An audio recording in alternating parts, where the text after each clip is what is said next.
Mayumi. Tita Mima made Mayumi's room in her house. Let's see. Nice. Pretty. Yeah, it's beautiful. Ay, ang ganda naman. What a spoiled baby. There's Family's picture. I know. I saw that. It's lovely. Let's focus it. I'm supposed to put pictures in order. That's her 3 months birth. Oh, it's beautiful. Look. I know. Ooh. Kami yung clock niya. So, binili yan dami. That's my clock. Hindi, dinikit ko yung ano. Dinikit mo lang yun. Nakakatuwa, no? Hindi, if we're going to fix your room too. This is Mayumi's room. You have a different stuff there. You don't want to be a teenager. I like the Tamim. What color do you like? I like it the way it is.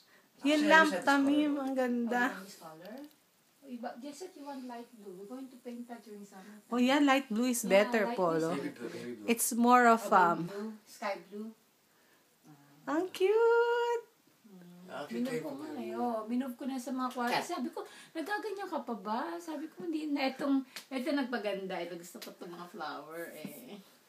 Kaya nga. Saan mo pinagkukukuhin? Napaka-arte. Where are the butterflies? Wag mo yung butterfly.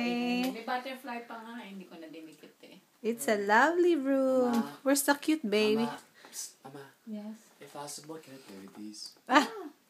Oo nga, laruan niya yan eh. Remote control tanks. Pero nga, hindi ko That's what na we wala got akong paglagyan eh. Tulog na tulog naman, Tamim eh. Yung kwarto nyo, yung mga gamit nyo dito mo ilagay. Kaya nga, papakit ko nga kay ano eh. Tsaka meron na kayo dyang lalagyanan. Oh, yung damit niya. Ang cute-cute naman ang hawak-hawak mo, oh. Ano ba binibidyo mo? Oo, binibidyo ko eh. Meron ko na ilagay sa Facebook yan.